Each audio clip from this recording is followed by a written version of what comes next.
Rumor is there's a big game this weekend.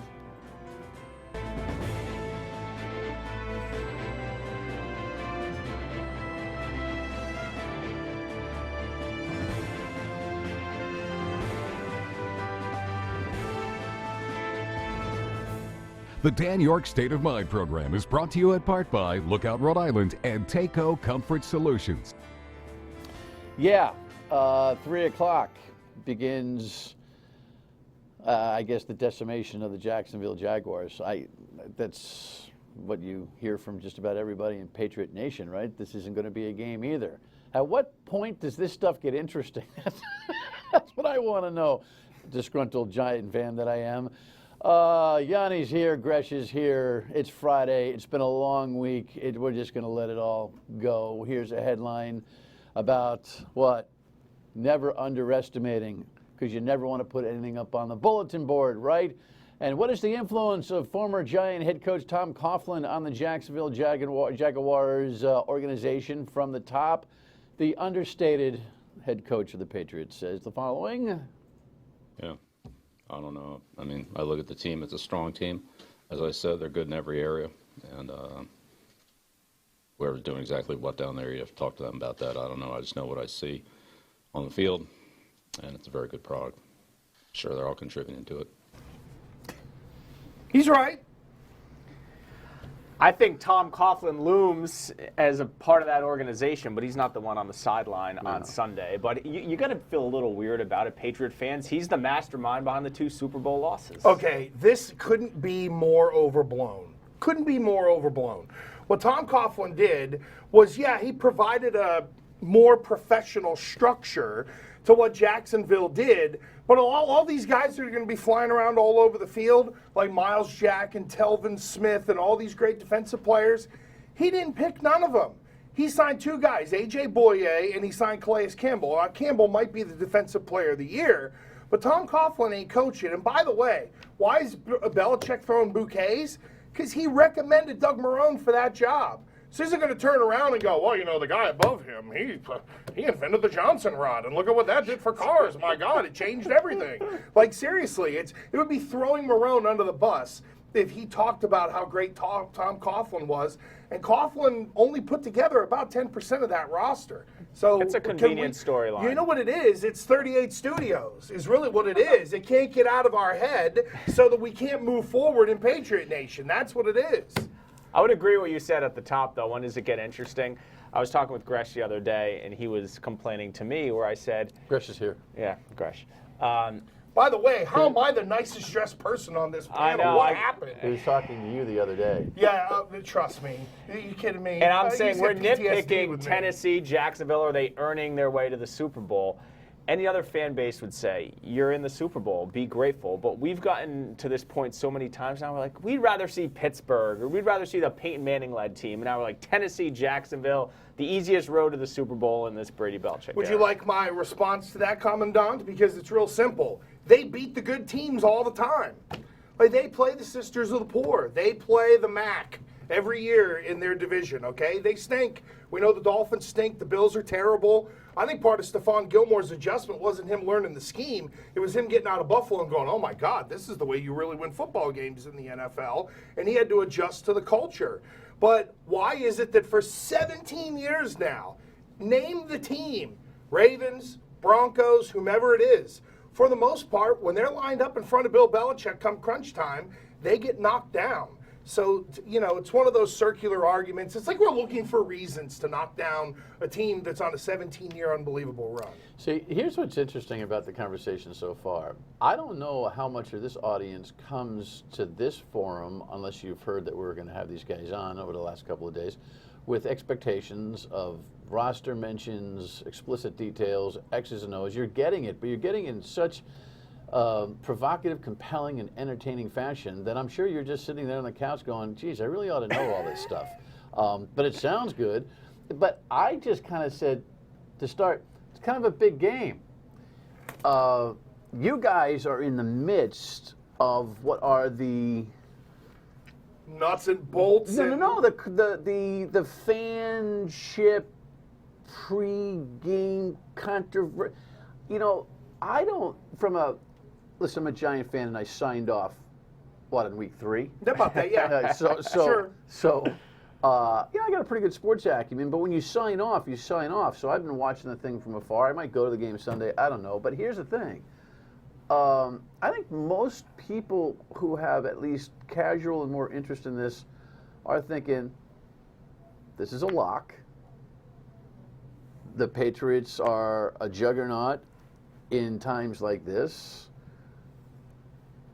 We're going to the Super Bowl, and we're going to win that. And there you go. Well, because people look at it and say, look at the other quarterbacks compared to Tom Brady. And that's an Is the easy. league down when it The league comes is to definitely just down. talent?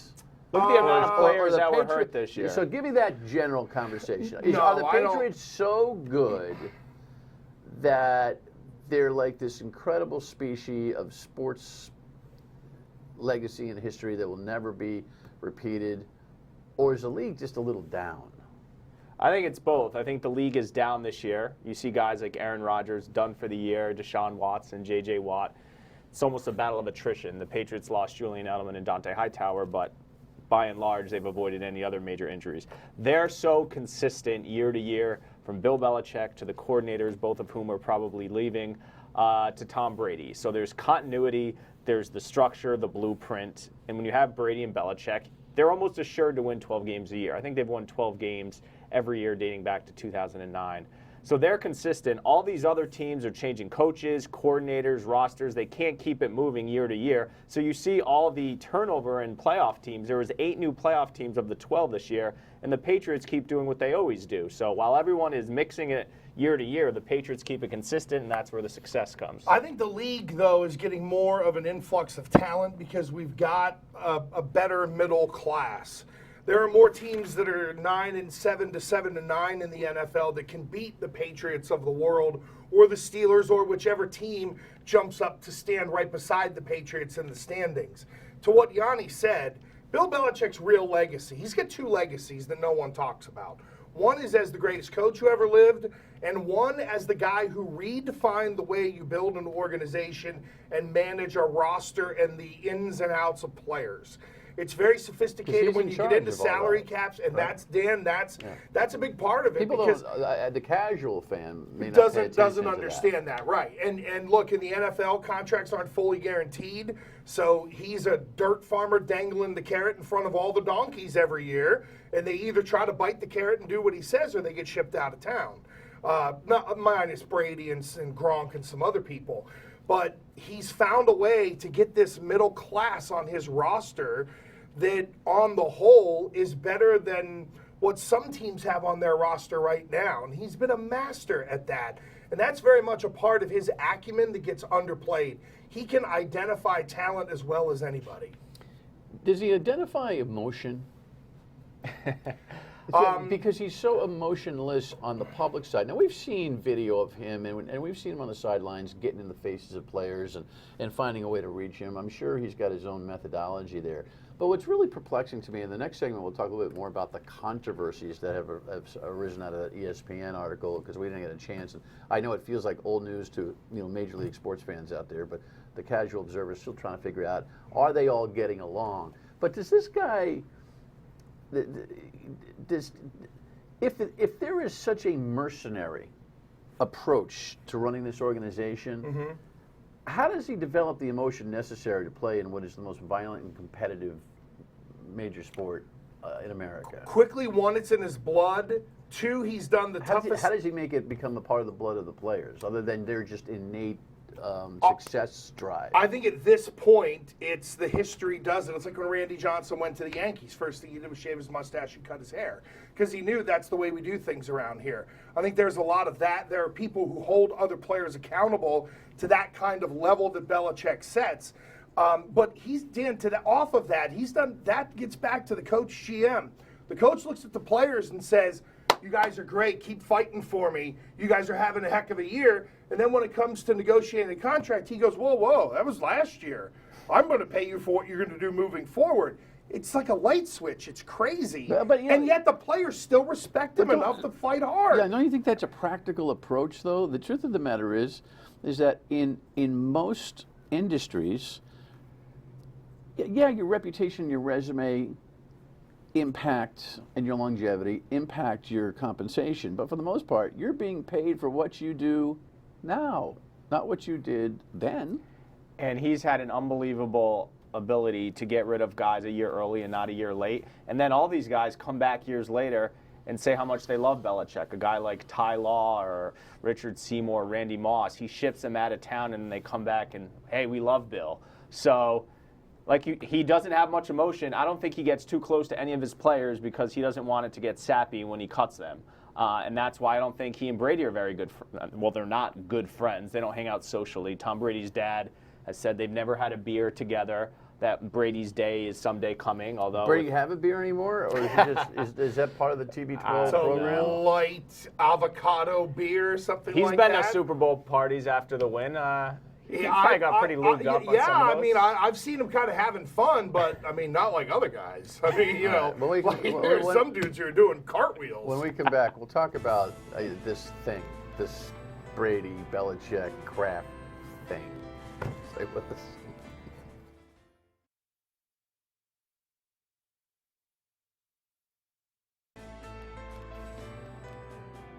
In these games, ball security is, I think, top of the list.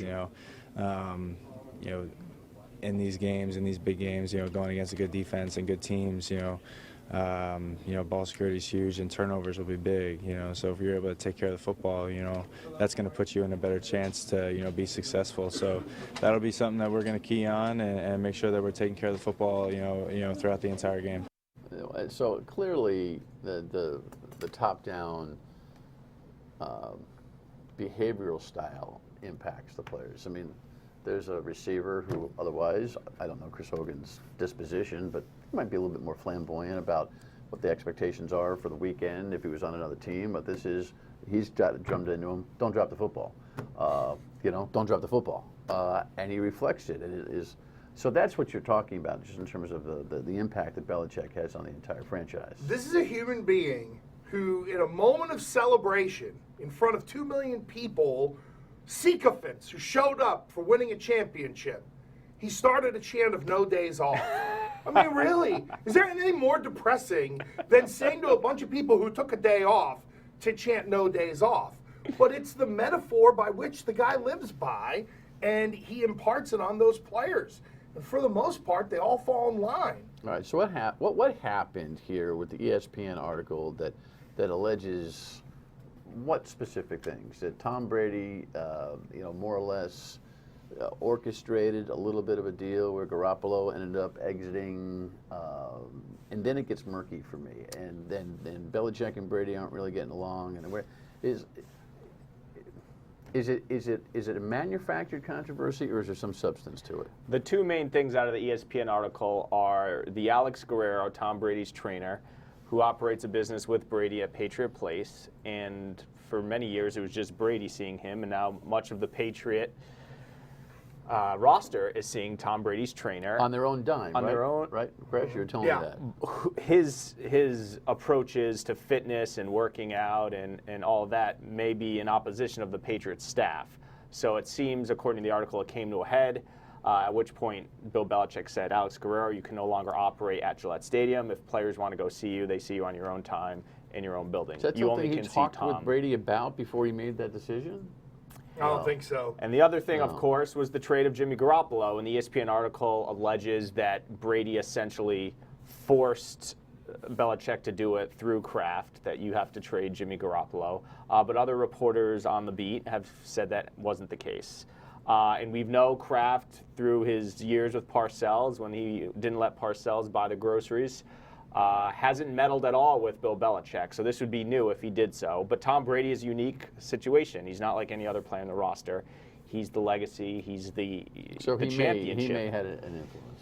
No, okay. To everyone that I've talked to, and you piece together what Robert Kraft said, okay, there's a couple of issues with this. Number one, Garoppolo and Brady share the same agent.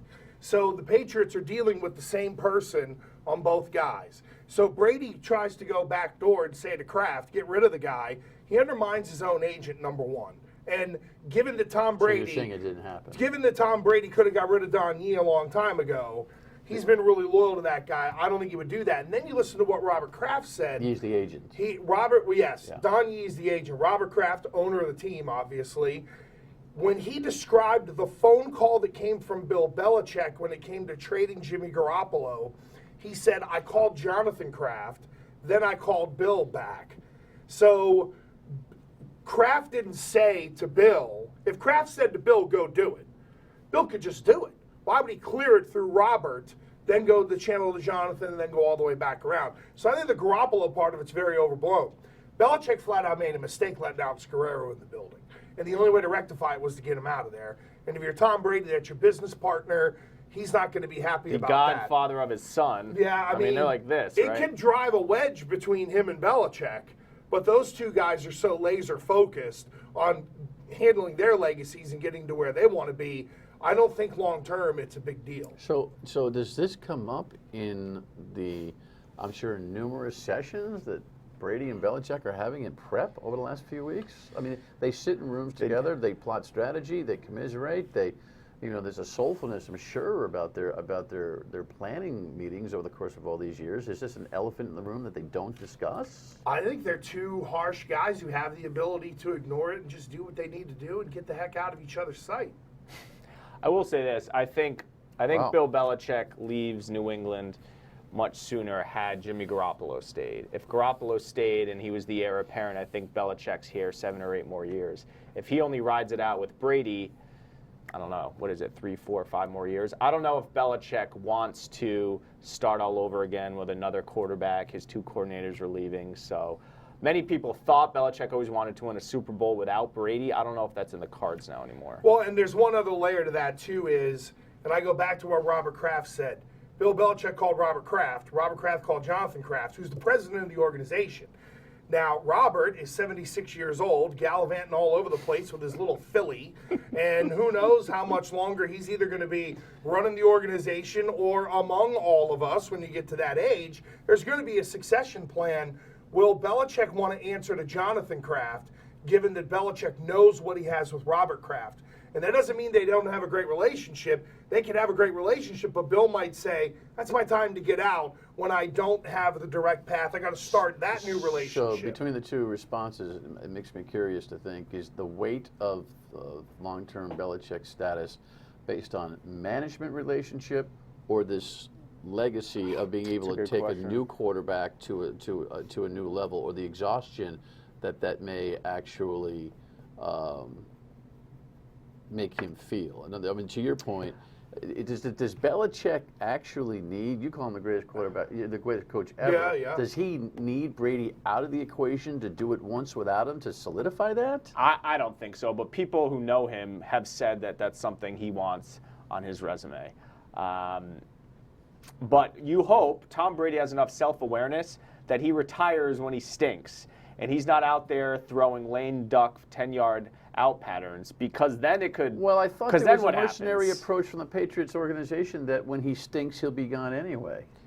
Well, then by I that think edict, he should be gone. He's an MVP this year, but everything Belichick has ever done in his career, he would have gotten rid of Brady and stayed with Garoppolo already but this Dan, year. But what you said is set up to happen. Part of the issue in this is that Tom Brady's got 2 years left on his contract. Then he'd be 42. If they gave Jimmy Garoppolo a placeholder contract that would have paid him more money to not play than Tom Brady to play, and they basically say, well, with 2 years left on your deal, at 42, you're out the door, that wouldn't have gone well. So you asked a really good question to where we don't know the answer. Does the Belichick-Brady relationship get worse? Does Brady start to slip sooner than maybe even he thinks? Is there some change at the top of the organization? And might Belichick say whatever? Might his girlfriend say, Bill, you're 67, you have enough rings, let's go sit on the boat in Nantucket? And he wakes up one day and says, sure, I'll listen to you before I listen to a bunch of dudes. I mean, we don't know, and that is the frustrating part, I think, for Patriot fans and for people covering the team, is that guy might wake up and just go, I'm done. All right. That was mutually eloquently stated. As a Giant fan, if you think that's suffering, trying to figure all that out, please. Oh, come on, you're we'll only talk about that. 6 years since the Wait Super till Bowl. Dan breaks down Sam Darnold.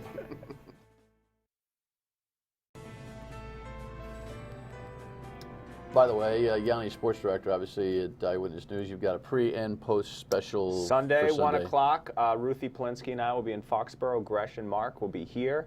We're going to have Bob Sosi, Matt Light, Jim Nance, and Tony Romo. Everybody. Awesome. Of course, you know the Gresh show has been operating and cruising. Weeknight 6 to 9 on WPRI. You having fun with that, by the way? Yeah. Thank you Yeah. for asking. Yes. Just, I see him every day. He jumps in on my place, tries to carve out 5 more minutes of airtime on my show. It's really frustrating. Speaking of frustrating, listening to this soap operatic, it's so tough on the Patriots fans to figure out where this is all going to go. Could it be? Could it be? It's Could it be? true. How'd you like to be me in what is the worst? How does the Eli Manning thing end? I have no idea. See, I think we're all so depleted on the Giants side.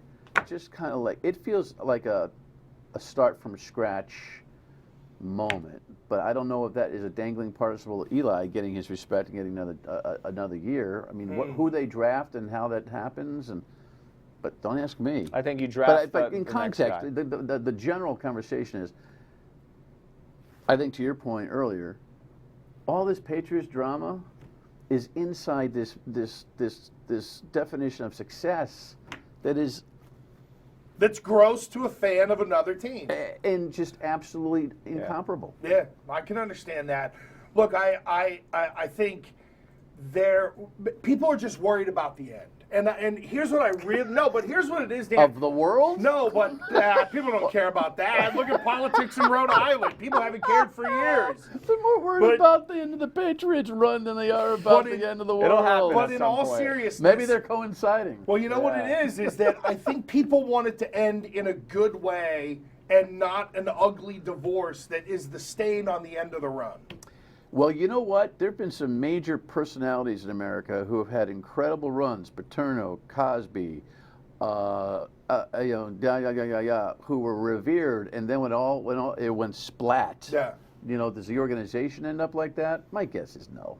My guess is no as well. Yeah, because the protection of legacies, I think, is too important for all of the players, don't you think? Josh McDaniels. I think there'll be a Hmm. downturn, but not. You hope it doesn't go back to the pre-Drew Bledsoe years in New England, where you might have to have one 3-win season to get a pick, and then start over, and then go on another 20. All right. Well, as we're talking legacies, they got to win a game. You do have to play the games. Prediction, quick. 27-17 Patriots. You took my score. That's what I had all 29-17. along. Dude, you missed the Gostowski. the Tennessee pick by 3 points. Yeah, Gostowski missed a 53-yarder, killed me. Otherwise, I would have been Kreskin. I was right You're there. right. 38-14. It came out 35-14. Appreciate your input. Thank you. I'm so sorry for your suffering. Final word, and we can back. Stay with us.